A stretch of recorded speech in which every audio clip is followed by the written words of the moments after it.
you watch the news, these pictures are all too familiar.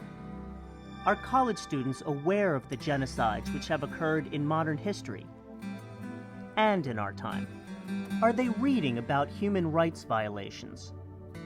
Dr. Dawood Farahi, president of Kean University in Union, New Jersey, is committed to making it possible for all Kean University students to have a thorough understanding of these issues. The Institute for Human Rights is a special passion for me. It took me about 3 years to convince all the parties that we need to create an institute to make sure that this educational institution does what we ought to do.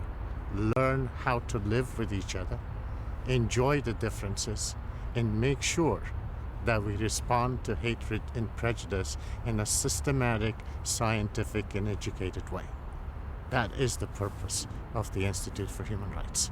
I think the idea of exposing all undergraduate students to this experience is a magnificent component of what's going to be a very major program here at the university, hopefully in the years to come.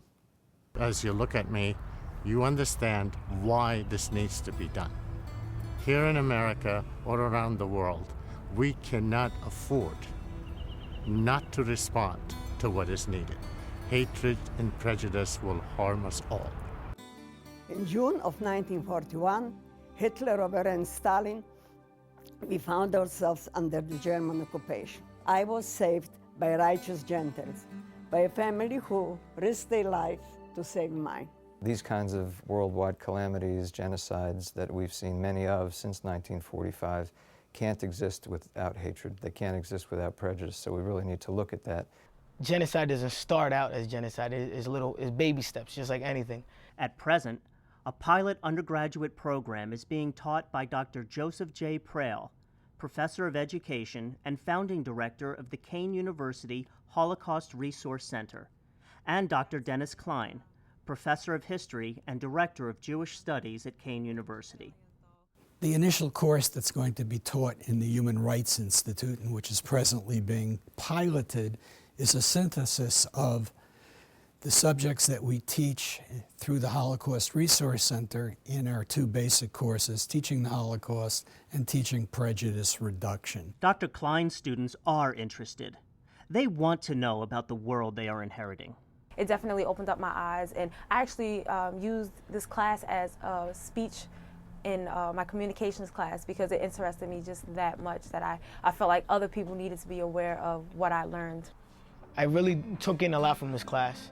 It's something that opened my mind in many ways, and I'm glad I'm aware of it now. I think more students should take this. Here at Kean, we're transforming lives. The purpose of the Institute is to transform minds. In terms of undergraduates, I can't think of a more critical issue that we're dealing with in the world today. The importance of dealing with human rights and stopping human rights violations and genocide. So this is a very critical and important work that Kean University is undertaking. The generosity of the people that would help us with the Institute will be greatly appreciated by the university. This is an area in which we may not be able to get state or federal funding. We need help to preserve the audio records of the Holocaust. We need funding to bring in professors and teachers to teach the courses that we're trying to put in place. And we need to construct an Institute for Human Rights that not only expands the library and the Holocaust Resource Center, but creates a home for the education of every student that graduates from Kean University.